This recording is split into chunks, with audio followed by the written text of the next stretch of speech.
میرا نام سرفراز ہے اور میں اپنی دادی کی زندگی کا ایک خوفناک واقعہ آپ کے ساتھ شیئر کروں گا۔ میں لاہور کا رہنے والا ہوں۔ لاہور شاہ عالم مارکیٹ کے پاس ہم لوگوں کی بہت پرانی اور بڑی حویلی ہے۔ یہ حویلی بہت قدیم ہے۔ یوں مانو کہ اس حویلی کے اندر ایک پوری دنیا بستی ہو۔ میری دادی جو کہ اس حویلی میں رہتی تھیں اور بس ضد تھیں کہ اس حویلی کو کبھی چھوڑیں گی نہیں، یہ انہی کی خوفناک کہانی ہے۔ میری دادی کے پاس ایک سفید رنگ کا مرغا آیا کرتا تھا جو کہ دیوار کے اندر سے نکلتا تھا۔ میری دادی کو یہ پتہ لگ چکا تھا کہ کچھ روز کے بعد ان کی موت ہو جانی ہے۔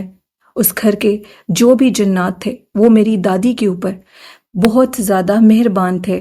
وہ میری دادی سے پیار کرتے تھے۔ یوں مانو کہ جیسے ہم کلاس روم میں بیٹھے ہوتے ہیں اور ہماری ٹیچر ہمیں پڑھاتی ہے، اسی طرح ہماری دادی اس مخلوق کو پڑھایا کرتی تھی۔ وہ دادی سے آ کر باقاعدہ طور پر قرآن پاک کی تعلیم لیتے تھے، اور جو سفید رنگ کا مرغا میری دادی کے پاس آتا تھا اس کو ہم نے اپنی آنکھوں سے دیکھا۔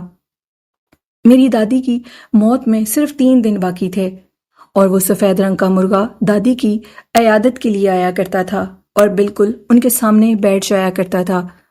جب وہ ادھر آتا تھا تو اس کی موجودگی اتنی بھاری تھی کہ وہ کسی کو بھی ڈرا سکتا تھا، کسی کا بھی سر بھاری کر سکتا تھا، کندھے بھاری ہو جاتے تھے۔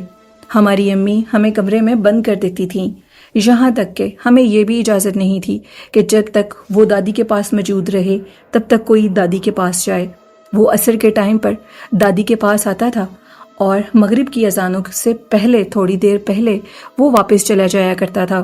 وہ ہمارے حویلی کی ایک دیوار کے اندر سے آتا تھا اور دادی کو گھنٹوں بیٹھے دیکھتا رہتا تھا۔ دادی اور اس کی آپس میں بات بھی ہوتی تھی، دادی اس سے باتیں کرتی تھیں اور وہ جس زبان میں باتیں کرتی تھیں وہ ہمیں بالکل سمجھ میں نہیں آتی تھی، وہ صرف دادی ہی جانتی تھیں۔ اور جب دادی کی موت میں 1 دن باقی تھا، اس دن وہ عصر کے ٹائم میری دادی کے پاس آیا اور پھر وہ عشاء کی اذان کے بعد واپس گیا، اور جیسے ہی وہ واپس گیا کچھ دیر کے بعد ہی دادی اماں کا انتقال ہو گیا۔ دادی اماں نے یہ وصیت کی تھی کہ اس حویلی کو چھوڑنے کی غلطی کبھی بھی کوئی نہ کرے، کیونکہ اس حویلی میں وہ خزانہ چھپا ہے جو تم لوگ سوچ بھی نہیں سکتے۔ وہ تم لوگوں کو ڈھونڈنے سے نہیں ملے گا بلکہ اس حویلی کے اندر رہنے سے ملے گا۔ اس کا کیا مطلب تھا؟ یہ ایک گہرا راز ہے جو میں آگے چل کر آپ کو بتانا چاہتا ہوں۔ سرفراز کہتے ہیں کہ ابھی بھی ہماری بند حویلی اس گھر میں موجود ہے۔ شاہ عالم کے قریب وہ حویلی ہے لاہور میں، اور اس مارکیٹ کے بالکل بیک سائڈ پر وہ حویلی بنتی ہے۔ اس حویلی میں پھر ہمارے ساتھ بھی بہت سے واقعات پیش آئے۔ ہمارے گھر ایک پرسرار طریقے سے ایک سفید رنگ کی بلی آنے شروع ہو گئی۔ پہلے تو سب نے اس کو نارمل لیا کیونکہ دادی فوت ہو چکی تھیں اور سب لوگ یہ سمجھتے تھے کہ وہ تمام چیزیں دادی کے ساتھ ختم ہو چکی ہیں، لیکن وہ چیزیں دادی کے ساتھ ختم نہیں ہوئی تھیں، بلکہ وہ چیزیں دادی کے بعد بھی اس گھر میں موجود تھیں۔ وہ ساری کی ساری چیزیں دادی اماں کے بعد اب ہمارے پاس آ چکی تھیں، لیکن ہم نے اپنی زندگی میں ایک بہت بڑی غلطی کی۔ وہ بلی جو ہمارے گھر آئی اس کا راز بہت عجیب ہے۔ تقریباً 8 ماہ وہ بلی ہمارے گھر میں موجود رہی۔ نہ تو وہ بلی ہماری آنکھوں سے اوجھل ہوتی تھی، نہ وہ چھت پر جاتی تھی، وہ سارا دن صرف ہمارے گھر کے تمام افراد کے پیچھے ہوتی تھی۔ اور جیسے ہی ہم لوگ، میری امی، میں، میرے ابو اور میری 2 بہنیں، ہم لوگ اپنے کمرے میں سونے کے لیے جاتے تھے تو وہ ہمارے پیچھے ہمارے کمرے میں بھی آتی تھی اور ساری رات ہمارے کمرے میں بند رہتی تھی۔ اب اس بلی کا کسی اور کے پاس جانا، چھت تک جانا تو بہت دور کی بات ہے، باہر مین دروازے تک بھی اس کا جانا ایک ناممکن بات تھی۔ 8 ماہ وہ بلی ہمارے پاس رہی اور تقریباً کچھ عرصے کے بعد وہ بلی پریگننٹ ہو گئی، اور جیسے ہی وہ بلی پریگننٹ ہوئی تو یہ ہم سب کے لیے ایک حیران کن بات تھی، کیونکہ وہ بلی پہلے بھی بتا چکا ہوں کہ کبھی بھی گھر سے باہر نہیں جاتی تھی۔ یہ سب کچھ ناممکن تھا۔ ہم تمام لوگ بہت پریشان تھے۔ خیر میرے ابو کا کہنا تھا کہ اتنا ان چیزوں کا نوٹس مت لو، شاید وہ جانور ہے اور کسی لمحے بھی کہیں جا سکتا ہے، لیکن یہ ناممکن تھا۔ اس بلی کے جو بچے ہوئے وہ تقریباً 10 بچے تھے، اور جس سے میری والدہ بہت زیادہ اکتا جاتی تھیں۔ ایک بلی کی تو خیر تھی، لیکن 10 بلیاں اب پالنا ہمارے لیے ناممکن تھا۔ میری والدہ نے کوشش کی کہ یہ بلی کے بچے ہمارے گھر سے بھاگ جائیں اور یہ بلی بھی ہمارے گھر سے چلی جائے۔ اسی کوشش کے دوران میری والدہ سے کچھ ایسا ہوا جس سے وہ بلی ان سے مر گئی۔ وہ اس کو بھگاتی تھیں اسٹک کے ساتھ، تو وہ اسٹک اس کو کہیں زور سے لگی اور وہ مر گئی۔ اور اس کے بعد میری والدہ نے وہ جو بچے تھے وہ تمام بچے باہر گلی میں چھوڑ دیے۔ جیسے ہی اس بلی کا انتقال ہوا، وہ اس کی ڈیتھ ہوئی بلی کی، اس کی ڈیتھ کے بعد میری امی کے خواب میں ایک خوبصورت عورت آنے لگی۔ وہ عورت میری والدہ سے یہ کہتی تھی کہ تم نے اچھا نہیں کیا مجھے مار کر، میں تم سے اپنا بدلہ لوں گی اور ایسا بدلہ لوں گی جسے دیکھ کر تم حیران رہ جاؤ گی۔ میری والدہ چیختی ہوئی خواب میں اٹھی جب یہ خواب ان کو پہلی دفعہ آیا، اور وہ اتنی پریشان ہوئی، انہوں نے ابو کو بتایا۔ ظاہری بات ہے ہم تمام لوگوں نے ان کا وہم سمجھا، جو کہ ان کا وہم نہیں تھا۔ وہ عورت اب میری والدہ کے خواب میں اکثر آنے لگی اور یہی کہتی تھی کہ میں تم سے بدلہ لوں گی۔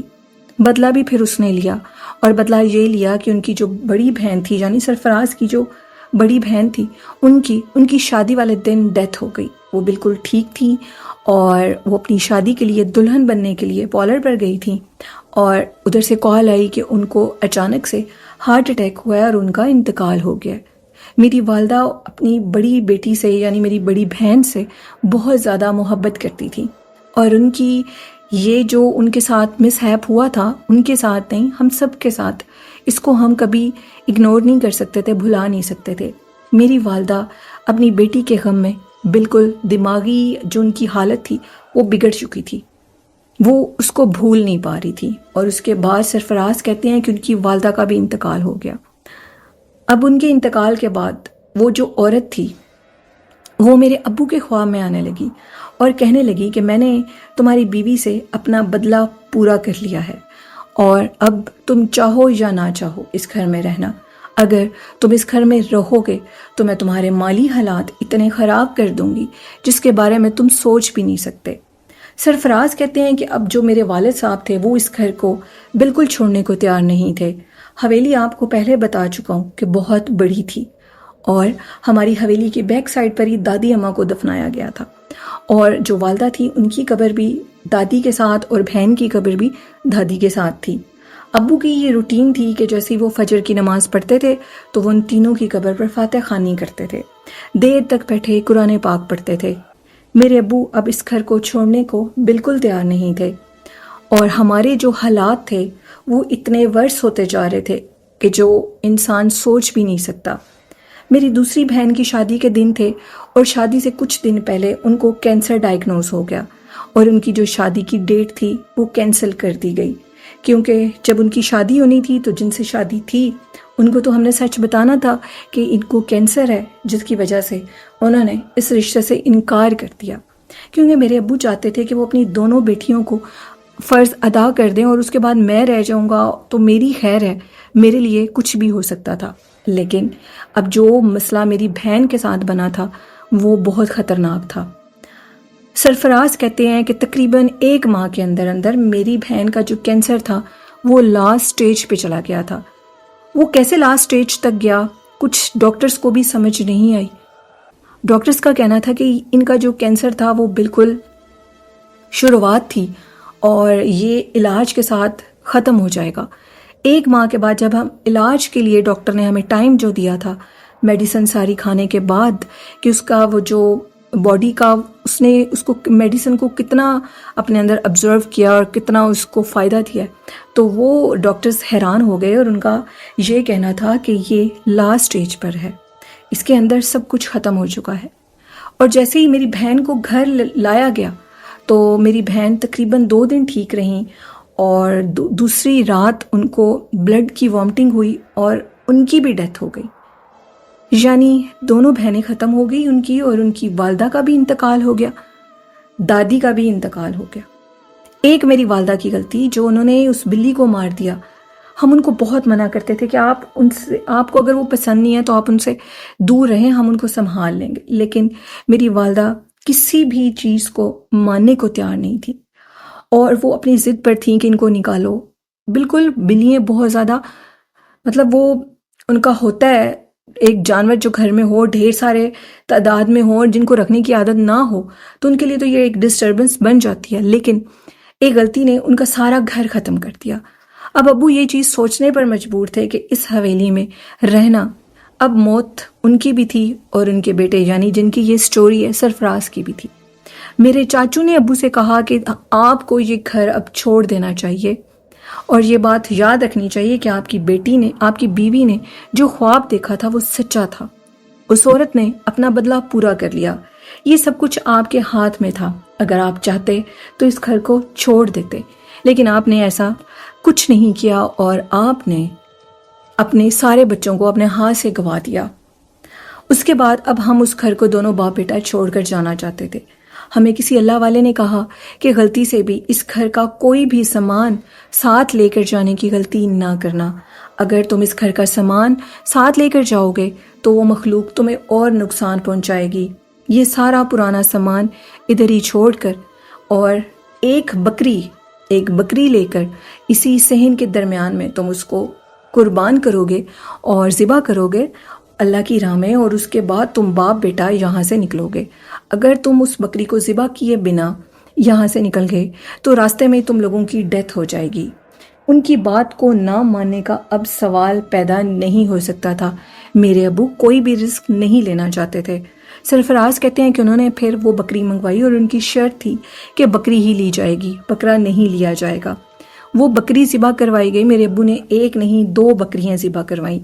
ان کو ذبح کروانے کے بعد ہم دونوں باپ بیٹا ادھر سے نکلے، اور جب ہم نے اس گھر کو بند کیا تو وہ گھر اتنا وحشت ناک حویلی لگ رہی تھی، ایسے لگتا تھا کہ پتہ نہیں ہم اس عمل سے پہلے اس حویلی کے اندر رہ کیسے رہے ہیں، یعنی وہ ایک ناممکن ٹاسک تھا۔ اتنی وحشت تھی، ہمیں یوں محسوس ہو رہا تھا کہ جیسے کسی نے ہمیں حویلی کے اندر سے دھکیل کر باہر پھینکا ہو، اور جیسے ہی ہم حویلی کے اندر سے نکلے باہر اور ہم نے پلٹ کر دیکھا تو ہمیں چھت کے اوپر ایک عجیب و غریب شکل کی عورت دکھائی دی جس کے بڑے بڑے سینگ تھے اور اس کا چہرہ ایسا کالا تھا جو زندگی میں کبھی نہ دیکھا ہو، اور وہ اپنے سینگ ہماری جو حویلی کی دیوار تھی اس کے ساتھ ان کو ایسے کر رہی تھی جیسے وہ بہت غصے میں ہو اور وہ اور بھی انتقام لینا چاہتی ہو، لیکن اب ہم نے اس کے انتقام کی آگ کو ٹھنڈا کر دیا تھا۔ سرفراز کی دونوں بہنیں، ان کی والدہ، ان کی دادی کا انتقال ہو گیا تھا، اور وہ دونوں باپ بیٹا اس حویلی سے بحفاظت تو نکل آئے لیکن بہت گہری یادیں وہاں چھوڑ آئے۔ اور اب وہ کہتے ہیں کہ پھر ہم نے کسی سے بات کی کہ ہم اپنی اس حویلی میں صرف اپنے پیاروں کو ملنے کے لیے جانا چاہتے ہیں، کیونکہ ان کی والدہ کی، ان کی بہنوں کی ادھر قبریں تھیں۔ ان کے والد صاحب کا بھی سرفراز کہتے ہیں کہ 1 سال کے بعد ڈیتھ ہو گئی تھی۔